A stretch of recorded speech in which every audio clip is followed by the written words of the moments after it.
2026 সাল বাংলাদেশের রাজনৈতিক ইতিহাসের প্রেক্ষাপটে এক অত্যন্ত গুরুত্বপূর্ণ এবং সম্ভবত সবচেয়ে নির্ধারণী বছর হতে যাচ্ছে। কারণ এই বছরে জাতীয় সংসদ নির্বাচনের দিনটিতেই অনুষ্ঠিত হতে যাচ্ছে দেশের ইতিহাসের এক নজিরবিহীন ঘটনা, যা হল রাষ্ট্র সংস্কারের প্রশ্নে একটি বিশেষ গণভোট। এই দিনটি কেবল ব্যালট পেপার সিল মারার দিন নয়, বরং এটি এমন একটি দিন হতে যাচ্ছে যেদিন দেশের জনগণ সরাসরি সিদ্ধান্ত নেবে তারা কি প্রচলিত শাসন ব্যবস্থায় থাকতে চায় নাকি রাষ্ট্রের আমূল সংস্কার চায়। নির্বাচন কমিশনের ব্যবস্থাপনায় আয়োজিত এই গণভোটের মূল উদ্দেশ্য হল রাষ্ট্র সংস্কারের জন্য জনগণের সরাসরি সম্মতি বা অসম্মতি গ্রহণ করা, যা আগামী দিনের বাংলাদেশের গতিপথ সম্পূর্ণ বদলে দিতে পারে। এই ঐতিহাসিক মাহেন্দ্রক্ষণে দাঁড়িয়ে প্রত্যেক সচেতন নাগরিকের মনেই প্রশ্ন জাগছে, আসলে এই গণভোটের ফলাফল কি হতে পারে এবং হ্যাঁ কিংবা না ভোটের মাধ্যমে দেশের সাধারণ মানুষের ভাগ্য কিভাবে নির্ধারিত হবে। আলোচনার মূল পর্বে প্রবেশের আগে আপনাদের কাছে একটি বিশেষ অনুরোধ। দেশের স্বার্থে ও সত্য জানার আগ্রহে আমাদের ওয়েবসাইট www.umakontho.com ভিজিট করুন এবং আমাদের ফেসবুক পেজ ও ইউটিউব চ্যানেলটি সাবস্ক্রাইব ও ফলো করে আমাদের সাথেই থাকুন, কারণ আমরাই নিয়ে আসি সঠিক ও বিশ্লেষণধর্মী আলোচনা। মূল আলোচনায় ফিরে আসা যাক। এই গণভোটে ভোটারদের সামনে দুটি স্পষ্ট অপশন থাকবে, একটি হলো হ্যাঁ এবং অন্যটি হলো না।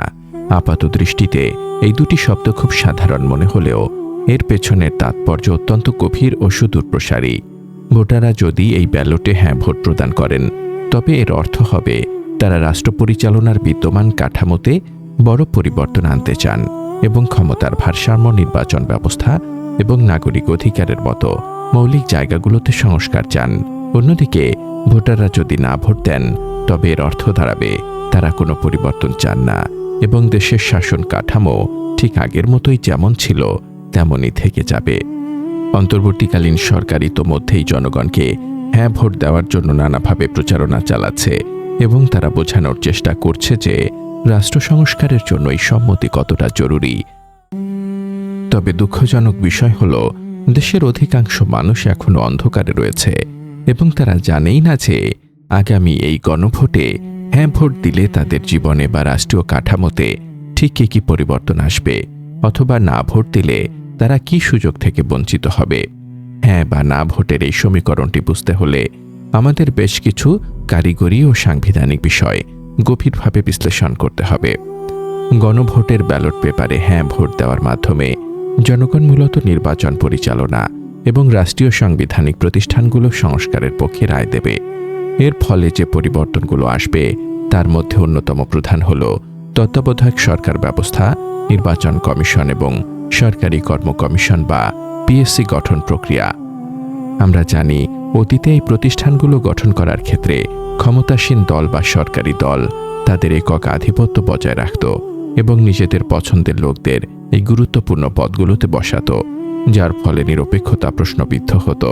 কিন্তু গণভোটে সংস্কার প্রস্তাব পাশ হলে বা হ্যাঁ ভোট জয়ী হলে এই প্রতিষ্ঠানগুলো গঠনের ক্ষেত্রে সরকারি দল এবং বিরোধী দল উভয়কেই একসাথে কাজ করতে হবে এবং ঐক্যমতের ভিত্তিতে সিদ্ধান্ত নিতে হবে, যার ফলে কোনো একটি বিশেষ দলের পক্ষে প্রতিষ্ঠানগুলোকে কুক্ষিগত করা আর সম্ভব হবে না। এর চেয়েও গুরুত্বপূর্ণ বিষয় হল সংবিধান সংশোধনের ক্ষমতা।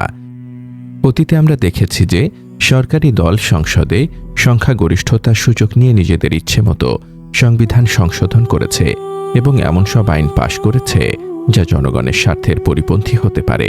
যেমন আওয়ামী লীগ সরকার তাদের শাসনামলে সংসদে নিজেদের সংখ্যাগরিষ্ঠতাকে কাজে লাগিয়ে তত্ত্বাবধায়ক সরকার ব্যবস্থা বাতিল করেছিল এবং আরও বেশ কিছু জনগুরুত্বপূর্ণ বিষয়ে আইন পরিবর্তন করে নিজেদের ক্ষমতাকে পাকাপোক্ত করেছিল।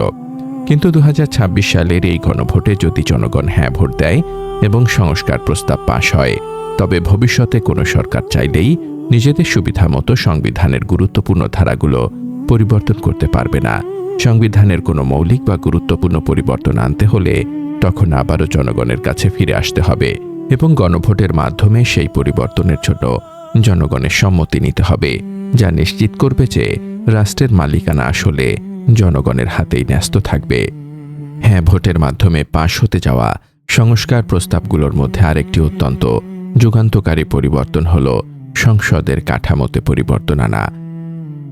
বর্তমানে আমাদের দেশে এক কক্ষ বিশিষ্ট সংসদ রয়েছে, কিন্তু সংস্কার প্রস্তাবে দ্বিকক্ষ বিশিষ্ট সংসদের কথা বলা হয়েছে। অর্থাৎ পার্লামেন্টে একটি উচ্চকক্ষ বা আপার হাউস গঠিত হবে। এর সুবিধা হল কোনো একটি বিল বা আইন পাশ হতে হলে সেটি শুধু নিম্নকক্ষে বা সাধারণ সংসদে পাশ হলেই হবে না, বরং উচ্চকক্ষেও সেটি একইভাবে পাশ হতে হবে। এই ব্যবস্থার ফলে তড়িঘড়ি করে বা আবেগের বশবর্তী হয়ে কিংবা কোনো বিশেষ গোষ্ঠীর স্বার্থে হুট করে কোনো আইন তৈরি করা সম্ভব হবে না, কারণ উচ্চকক্ষের সদস্যরা সেই আইনের যৌক্তিকতা যাচাই বাছাই করবেন এবং এটি ক্ষমতার ভারসাম্য রক্ষায় একটি শক্তিশালী চেকপোস্ট হিসেবে কাজ করবে। সংসদের ডেপুটি স্পিকার নির্বাচনের ক্ষেত্রেও একটি বড় পরিবর্তন আসবে। প্রস্তাবিত সংস্কার অনুযায়ী ডেপুটি স্পিকারকে অবশ্যই বিরোধী দল থেকে নির্বাচিত হতে হবে, যা সংসদীয় গণতন্ত্রের চর্চায় এক নতুন দিগন্ত উন্মোচন করবে। শুধু তাই নয়, সংসদের গুরুত্বপূর্ণ সংসদীয় কমিটিগুলোর সভাপতি বা চেয়ারম্যানও বিরোধী দলের সদস্যদের মধ্য থেকেই নির্বাচিত হবেন, যার ফলে সরকারের কার্যক্রমের ওপর বিরোধী দলের নজরদারি এবং জবাবদিহিতা নিশ্চিত করা সম্ভব হবে। গণভোটের মাধ্যমে জনগণ যদি সংস্কারের পক্ষে রায় দেয়, তবে প্রধানমন্ত্রীর ক্ষমতার মেয়াদ নিয়েও একটি ঐতিহাসিক সিদ্ধান্ত কার্যকর হবে। প্রস্তাবনা অনুযায়ী একটি দল যত বাড়ি বা যত মেয়াদেই ক্ষমতায় আসুক না কেন, কোনো নির্দিষ্ট ব্যক্তি তার জীবদ্দশায় সর্বোচ্চ 2 মেয়াদ বা মোট 10 বছরের বেশি সময় প্রধানমন্ত্রীর পদে থাকতে পারবেন না। এই বিধানটি অত্যন্ত গুরুত্বপূর্ণ, কারণ এটি একনায়কতন্ত্র বা স্বৈরাচারী শাসন ব্যবস্থা গড়ে ওঠার পথকে চিরতরে রুদ্ধ করে দেবে এবং ক্ষমতার পালাবদলকে একটি স্বাভাবিক প্রক্রিয়ায় রূপান্তর করবে। বিচার বিভাগের স্বাধীনতার প্রশ্নটিও এই গণভোটের সাথে ওতপ্রোতভাবে জড়িত। হ্যাঁ ভোট দেওয়ার মাধ্যমে বিচার বিভাগকে সম্পূর্ণ স্বাধীনভাবে কাজ করার সুযোগ করে দেওয়া হবে, যাতে কোনো রাজনৈতিক প্রভাব বিচারকদের ন্যায় বিচার প্রদানে বাধা সৃষ্টি করতে না পারে।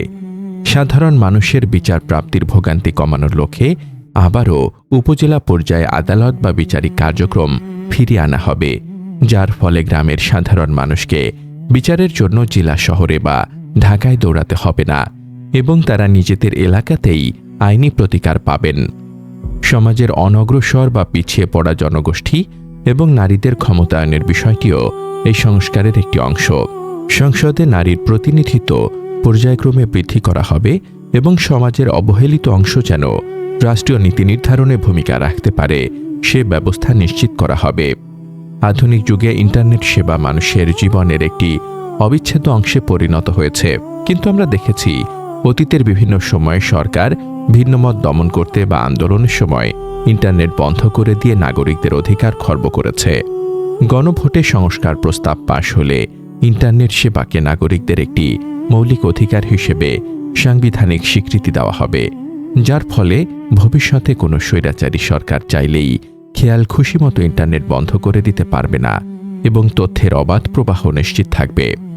রাষ্ট্রপতি ক্ষমা প্রদর্শনের ক্ষমতা নিয়েও একটি গুরুত্বপূর্ণ সংশোধনী আনা হবে এই সংস্কার প্রস্তাবে। বর্তমান সংবিধান অনুযায়ী রাষ্ট্রপতি যে কোনো দণ্ডপ্রাপ্ত আসামিকে, এমনকি মৃত্যুদণ্ডপ্রাপ্ত বা খুনের আসামিকে নিজের ইচ্ছামতো ক্ষমা করে দিতে পারেন, যা অনেক সময় রাজনৈতিক উদ্দেশ্যে ব্যবহৃত হয় এবং ন্যায় বিচারের পরিপন্থী হয়।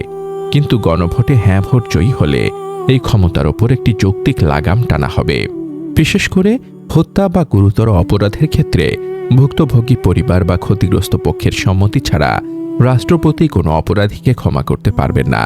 এটি অপরাধীদের মধ্যে ভীতি সৃষ্টি করবে এবং ন্যায় বিচার প্রতিষ্ঠার পথকে সুগম করবে। বাংলাদেশ একটি বাঙালি সংখ্যাগরিষ্ঠ রাষ্ট্র হলেও এখানে পার্বত্য অঞ্চল সহ দেশের বিভিন্ন প্রান্তে নানা ক্ষুদ্র নৃগোষ্ঠী ও জাতিসত্তার মানুষ বসবাস করে, যাদের নিজস্ব ভাষা ও সংস্কৃতি রয়েছে। হ্যাঁ ভোটের মাধ্যমে রাষ্ট্রভাষা বাংলার সর্বোচ্চ মর্যাদা অটুট রাখার পাশাপাশি অন্যান্য জাতিগোষ্ঠীর ভাষা ও সংস্কৃতিকেও সাংবিধানিক স্বীকৃতি প্রদান করা হবে, যা একটি অন্তর্ভুক্তিমূলক ও বৈচিত্র্যময় রাষ্ট্র গঠনে সহায়ক হবে। এই পুরো সংস্কার কার্যক্রম এবং গণভোটের মূল ভিত্তি হল জুলাই সনদ, যা সাম্প্রতিক ছাত্র জনতার আন্দোলনের প্রেক্ষাপটে রচিত হয়েছে।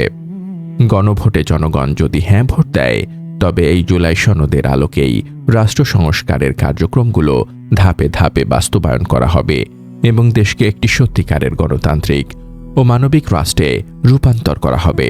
কিন্তু মুদ্রার উল্টো পিঠটাও আমাদের জানা থাকা প্রয়োজন।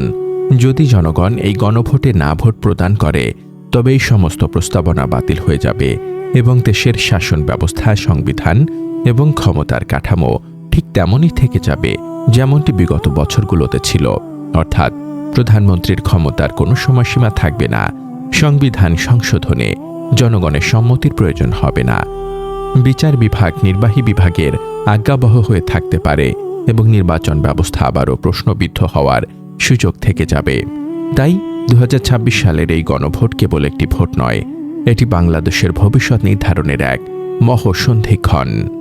প্রতিটি নাগরিকের উচিত আবেগের বশবর্তী না হয়ে দলীয় অন্ধত্বের ঊর্ধ্বে উঠে যুক্তি ও বিবেকের আলোকে এই প্রস্তাবনাগুলো বিচার বিশ্লেষণ করা এবং দেশের দীর্ঘমেয়াদী কল্যাণের কথা চিন্তা করে তাদের ভোটাধিকার প্রয়োগ করা। এই হ্যাঁ বা না ভোটের মাধ্যমেই নির্ধারিত হবে আগামী প্রজন্মের বাংলাদেশ কেমন হবে, একটি জবাবদিহিমূলক গণতান্ত্রিক রাষ্ট্র নাকি ক্ষমতার এককেন্দ্রীকরণের পুরনো ধারার রাষ্ট্র। আল্লাহ আমাদের সবাইকে সঠিক বুঝ দান করুন এবং দেশের কল্যাণে সঠিক সিদ্ধান্ত নেওয়ার তৌফিক দান করুন, যেন আমরা একটি ন্যায়ভিত্তিক ও সমৃদ্ধ সমাজ করতে পারি। আমিন।